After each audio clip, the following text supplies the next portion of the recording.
Ingressei no programa de pós-graduação em 2008. Antes de sintetizar a minha experiência com o programa, eu gostaria de assinalar que as trilhas pelas quais eu enveredei pela literatura portuguesa me foram traçadas por um grande mestre que acaba de nos deixar, Eduardo Lourenço. Com ele entendi, e cito, a universidade é um lugar de escrita à espera de impressão. Aprendi o valor da heterodoxia, quando, ao retomar o mito germânico de Migdar, a serpente que morde a própria cauda, nos ensinava que, mesmo Migdar, fechada nesse círculo ortodoxo perfeito, ao morder a própria cauda, tinha de deslocar o ponto da mordida, senão decepava a cauda.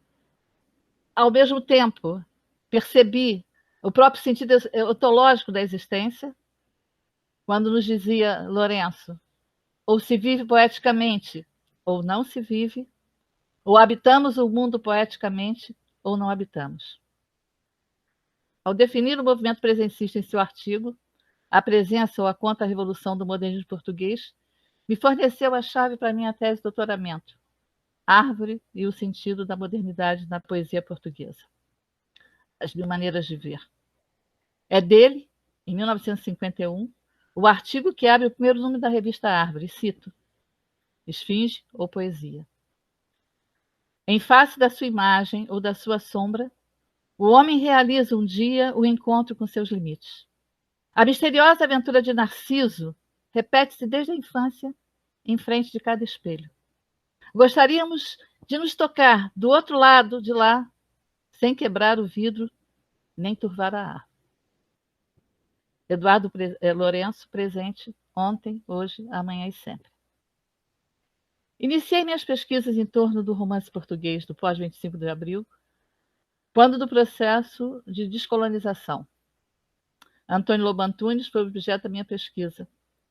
Ao ler os autores que surgiam, verifiquei que o retorno das caravelas revelava uma tensão entre um espaço que dentro da cultura portuguesa se via como impreciso e ilimitado, e uma viagem de retorno que se dava a partir de um corpo preciso e limitado. Eu devo dizer que eu gosto assim de trabalhar com grandes projetos, né? Eu não sei ficar no fragmento, né? Eu tenho que ter uma noção de totalidade para depois, então, ir fragmentando. Então, a ideia de que a narrativa portuguesa contemporânea ela estava concentrada em 3 grandes viagens, aliás, era o Borges que me ensinava também, né? Que a literatura tem 3 temas.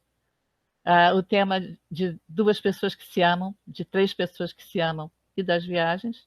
E é o Jorge Fernandes da Silveira também que diz, né? Que errar é o verbo mais conjugado pelos portugueses. Portanto, foi a partir dessa viagem, a de retorno, depois da descolonização, e uma em direção à Europa, e a terceira seria a crise dos gêneros, que montaram esse grande painel pelo qual eu iria enveredar. Diga-se passagem que 2 perguntas, uma formulada por Camões, a que novos desastres determinas de levar este reino a esta gente, e no século XIX, a formulada por Antero de Quental, como ingressar de novo na Europa rica e próspera, me ajudaram a trilhar o caminho. Ao mesmo tempo, não é? Eu passei a trabalhar, portanto, com esses autores. Dionísio, Lídia Jorge, Maria Velho da Costa, Antônio Lobo Antunes, Cardoso Pires, José Saramago, foram os autores por nós pesquisados. Tal movimentação também se verificava no que diz respeito aos gêneros, onde as fronteiras que separam, que os dividem, que os separam, se diluem, confundindo ensaio, poesia, conto, biografia com a própria forma romanesca. É o caso, por exemplo, de Saramago com o ensaio sobre a cegueira, Antônio Lobo Antunes, que vai intitular as suas obras a partir de um determinado momento da sua produção, intitulando-as com nomes diversos. Não entres tão depressa nessa noite escura, que farei quando tudo arde, e assim por diante. Na verdade, foi um fragmento de Walter Benjamin que me auxiliou nessa busca desse entendimento da diluição entre os gêneros, quando ele diz, não é? A poesia é a maior manifestação da expressão humana e a prosa a maior manifestação da expressão poética. Depois chegaria Borges, não é? Confirmando tal proposta, ao dizer que um dia o narrador será de novo o fazedor. Não só contará uma história, como também a cantará. Então, a partir dessas 3 grandes viagens, retorno das caravelas, em direção à Europa e à crise dos gêneros, eu orientei o meu trabalho. E, evidentemente, que comecei a trabalhar com os chamados novíssimos, né? Os novíssimos. Por outro lado, em relação à poesia, eu também gosto de criar, não é, uma espécie de painel onde eu vou me movimentar. E eu percebi que, ao narrar a poesia portuguesa contemporânea, eu tinha 3 conceitos, não é, que norteavam esse percurso. O fingimento pessoano, em 15, em 27, o movimento presencista com o conceito de sinceridade, e na década de 50, a revista com a qual eu trabalhei, Árvore, que era o conceito da autenticidade. Talvez eu goste muito do compasso ternário, não é? Eu tenho que me sustentar nesse compasso, porque eu aprendi com o Kubrick, naquele filme Uma Odisseia no Espaço, que o momento mais difícil para ele foi quando ele colocou os astronautas para saírem da nave. E ele queria uma música que desse leveza. E essa música foi justamente a Valsa de Strauss. Então eu gosto desse compasso ternário. Tudo eu organizo em relação aos 3 temas, não é? 3 temas, é sempre o compasso ternário. O que eu busco talvez seja isso, né? Na leveza, no meu próprio trabalho de pesquisa, na minha relação com os meus pares, com os meus alunos, com os meus orientandos. Então, essa, de certa maneira, é a história dessa pesquisa em que eu me movimento entre o romance e a prosa de ficção com um tom, não é, de prosa poética e a própria poesia. Nossa linha de pesquisa se vincula ao estudo da narrativa portuguesa contemporânea. Mas, pelo que eu já disse, né, o conteúdo do projeto de pesquisa eventualmente estabelece uma interface com a outra linha de pesquisa, que é justamente o estudo da poesia contemporânea. Eu tenho em Pessoa o livro do Desassossego, né? Digamos, essa mudança, né, de paradigma, quando ele sai do poema e ele vai entrar numa prosa de ficção, através do semi-heterônimo Bernardo Soares, porque ele diz que é muito difícil outrar-se em prosa, não é? Então, eu trabalho justamente a partir dessa vinculação entre prosa e poesia, né? E eu vou trazer esse livro aqui, por exemplo, que é dos novíssimos, não é? De José Luiz Peixoto, Nenhum Olhar, para exemplificar bem essa questão dessa interpenetração de prosa e poesia. Por exemplo, cito o trecho: Mulher, a tua pele branca foi um verão que quis viver e me foi negado. Um caminho que não me enganou. Enganou-me a luz dos teus olhos foscos das manhãs reviradas.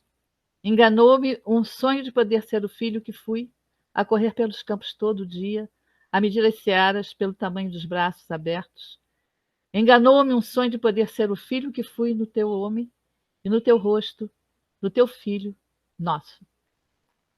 Antes do Peixoto, porque eu creio que os autores, esses novíssimos, têm uma forte ligação com os que vieram logo depois do 25 de abril, eu penso que o Peixoto vem de uma linhagem na qual eu tenho um trecho do Lobo Antunes, de Memória de Elefante, que é absolutamente incrível, não é? Um dos textos mais poéticos e belos da literatura portuguesa contemporânea.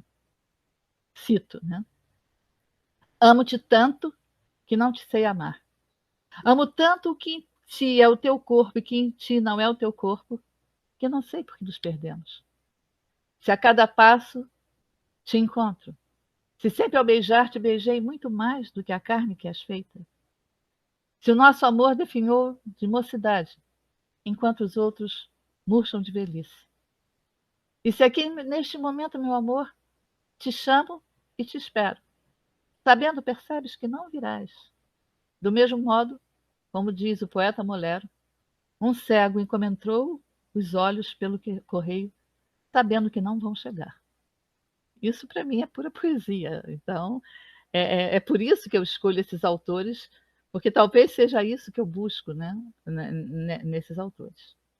Quando eu percebi, por exemplo, né, em autores novíssimos como esse Sandro William Junqueiro, um piano para cavalos altos, quer dizer, a música já está no título, um piano, não é? Eu comecei a juntar essa poesia que já está anunciada pela música, como José Luiz Peixoto, em Cemitério de Pianos, onde luto e música, não é, caminham de mãos dadas. E esse projeto tem me entusiasmado muito, não é? Porque ele parece responder ao mundo em que parece que as coisas estão todas por um triz. E como dizia uma amiga poeta, a poesia salva, não é? No momento, eu estou desenvolvendo um projeto que tem a ver com a geração da guerra colonial, porque a minha pesquisa sobre a poesia é em torno de Árvore, não é? Uma revista chamada Árvore. E a minha pesquisa com a prosa de ficção está justamente dentro de uma perspectiva de, na prosa, o que eu busco, não é?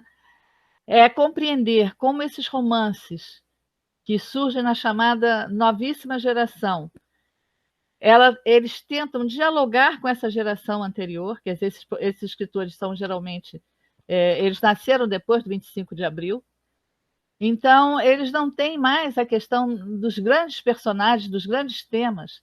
Na verdade, o que me interessa muito é alguma coisa que me soa muito dentro de um espírito joyciano, não é? De Ulisses, não é? Em que você tem o cidadão comum, não é? Aquele que nunca foi tratado como personagem central, não é? Como um grande herói, mas é o anônimo, não é? Seja ele um dentista, seja ele um sapateiro, seja ele um empregado de uma loja comercial. E isso nos é dado através de uma geração que nos mostra que é a geração que, de certa maneira, percebeu aquilo que mais uma vez o Lourenço disse, né? A geração que os antecede, seja de um tio, seja de um pai, de um avô, que é uma geração que não se viveu enquanto se ia vivendo. E a beleza desses romances, para mim, está justamente em dar voz àqueles que viveram uma vida minúscula e que agora, através desses autores, vão transfigurar essa vida, dando uma dimensão artística a essa vida, a esse cotidiano que era, por vezes, tão precário. Por outro lado, eu busco também continuar com o meu projeto de pesquisa na poesia, trazendo a geração de 61, que foi a grande interlocutora com o poeta como o Antônio Ramos Rosa, e entender por que essa geração, que foi duramente marcada pela guerra colonial, e dou o caso dos dois poetas que eu estou lendo muito, não é? Que é Maria Teresa Horta e Casimiro de Brito, que foram contemporâneos da poesia de 61, estão agora dentro de uma outra transgressão, que é a transgressão erótica, que é a poesia erótica. Como da guerra se faz esse caminho para uma nova guerra, que é a guerra dos corpos, como diz o Bataille, no seu erotismo. Há um romance que eu trabalho desde sempre com ele, Eduarda Dionísio, Retrato do Amigo Enquanto Falo. Porque foi nele que eu descobri essa dimensão do retorno através do corpo. Não é? Quando ela diz assim, eras assim um terreno para o qual muita gente olhava. Eu gostava também de olhar. Portanto, eras assim um terreno largo para o qual muita gente olhava. Repara, eras o tu e o terreno largo. Então, esse romance chamado Retrato do Amigo Enquanto Falo, da Eduarda Dionísio, evidentemente, ele tem uma filiação, uma influência fortíssima do Joyce, do retrato do artista quando jovem. Né? Também se passa, o dele se passa em Dublin, que era uma burguesia, não é? Que sufocava aquela geração, e a dela é, de certa maneira, a burguesia salazarista que também sufocava aquela geração. Não é? E a Eduarda me dá essa chave de leitura da questão do espaço e do corpo. Né? E eu agora, foi há uns 2 anos ou há 1 ano atrás, eu publiquei um artigo justamente quando eu entendi definitivamente o que é que aquele romance me trouxe, não é? E tenho trabalhado, portanto, com Antônio Lobo Antunes desde sempre, a Lídia Jorge, Saramago, Mário Cláudio, Inês Pedrosa e esses novíssimos, José Luiz Peixoto, Davi Machado, João Torto, Dulce Maria Cardoso, Isabela Figueiredo e o Sandro William, dentre outros. São belíssimos e são muitos, não é? O resultado das pesquisas está exatamente no encontro internacional Escritas do Corpo Feminino em 2018, né? Fizemos esse encontro com a professora Maria Tereza Salgado e a professora de literatura africanas e a professora Nélia Pietrani de literatura brasileira. A partir daí elas se tornaram assim parceiras, né? Onde nós tínhamos, por exemplo, um diálogo entre a história, as artes plásticas, a psicanálise, o cinema, e através de testemunhos, né, surgiu essa publicação chamada Escritas do Corpo Feminino, Perspectivas, Debates e Testemunhos. De um modo geral, as minhas orientações têm se dirigido muito para esses novíssimos, não é? Os meus orientantes, como Erivelto Reis, por exemplo, fez um trabalho magnífico sobre a poética da Inês Pedrosa, cuja tese ele dá uma chave de leitura para a poética de Inês Pedrosa. A Rosemary Afonso trabalhou justamente com José Luiz Peixoto. A Agatha Cristina agora está trabalhando com esses novíssimos também. O fado, né? A memória, a pós-memória em alguns autores, como o David Machado e o João Tordo. Então, os meus orientantes estão seguindo mais ou menos essa linha de trazer esses novíssimos, né? Por ocasião do centenário da publicação do livro de Mágoas, de Florbela Espanca, organizamos com a mesma equipe, né, Maria Tereza Salgado, Anélia Pietrani, Ágata Cristina, que é minha orientanda, que também é assim apaixonada por Florbela, e o Luan Douglas, o encontro Florbela em Boa Companhia, do Esquecimento à Glória, não é? Onde escritoras brasileiras como Conceição Evaristo e a africana Dina Salucci foram enfocadas. Na verdade, toda essa minha pesquisa em torno do romance contemporâneo começa com um convite de Eduardo Prado Coelho para um congresso que houve em Portugal, chamado Simpósio Interdisciplinar de Estudos Portugueses, Dimensões da Alteridade, o Outro na Literatura. Não é? Então, eu participei do congresso, as atas foram publicadas, e estava justamente com esse texto, né? O espaço fora do lugar e o outro no texto. Começa tudo daí, não é? A questão do espaço, deslocamento e o outro no texto. A outra publicação que eu destaco, ela está online, não é? Foi publicada também em Lisboa, sobre Eduarda Dionísio, a importância de estar perto, não é? Telúrica e Bárbara, né? Que essa publicação me causa muita alegria, não é? Porque foi uma homenagem que se fez à Dona Cléo. A Rosa Predestinada. Ali eu discuto essas questões que eu dizia anteriormente, a questão das três viagens, tudo que eu planejei está ali, não é? Tudo que eu pensei sobre a narrativa contemporânea está, de certo modo, ali. Uma outra publicação que eu destaco também porque trabalhei durante muito tempo e continuo a trabalhar com a obra que posso chamar da minha amiga Lídia Jorge, não é? Que é uma publicação que foi feita, resultado de um trabalho do professor Flávio Garcia, da UERJ, O Insólito e Seu Duplo, a pesquisa, e eu compareci com o artigo e também com a palestra O Insólito Pacto com o Instante, na obra de Lídia Jorge. Isso são as publicações que eu destaco em torno da prosa de ficção. E em torno da poesia, começo as minhas pesquisas sobre a revista Árvore através de um poeta que realmente me concedeu todas as publicações, todas as fontes que ele tinha, que também foi um poeta de arte, Albano Martins. Então, quando ele faz 40 anos de vida literária, ele escreve um livro chamado A Vocação do Silêncio, e eu apresento esse livro como num artigo chamado Albano Martins, Um Silêncio para Habitar. Depois eu vou ter, não é, como já consequência de desdobramento, da revista Árvore, a breve história de uma revista, né, que foi publicada em vários locais. Mas eu destaco aqui a teia literária. Né? Com relação à poesia, eu vou trazer justamente, não é, o que dizem as águas, não é? A força de um diálogo, Casimiro de Brito e Antônio Ramos Rosa. Repara que eu vou sempre retomando, né? Agora eu estou retomando o Casimiro de Brito, que é da Poesia 61. Essa publicação foi organizada pelo professor Luiz Maffei e Jorge Fernandes da Silveira.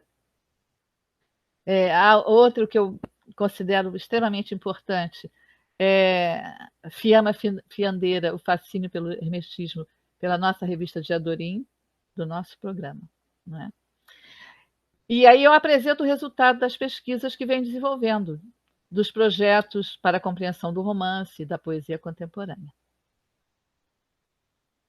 Destaco ainda, não é, o livro que eu organizei, e esse é um livro que me é muito caro, porque ele coloca a ideia do Lourenço, que a universidade é um lugar de escrita à espera de impressão, e eu tive muito gosto de fazê-lo, porque é a publicação dos alunos, não é? Da pós-graduação e da graduação.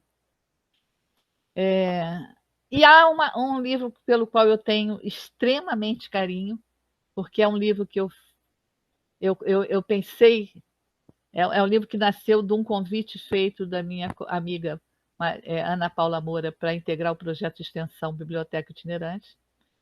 E eu fiquei, na hora, contente, porque eu estava voltando, não é, à minha atividade de pensar a educação, mas quando eu caí em mim, depois de dizer o sim, como é que eu vou apresentar livros a pessoas que estão no processo de alfabetização, não é?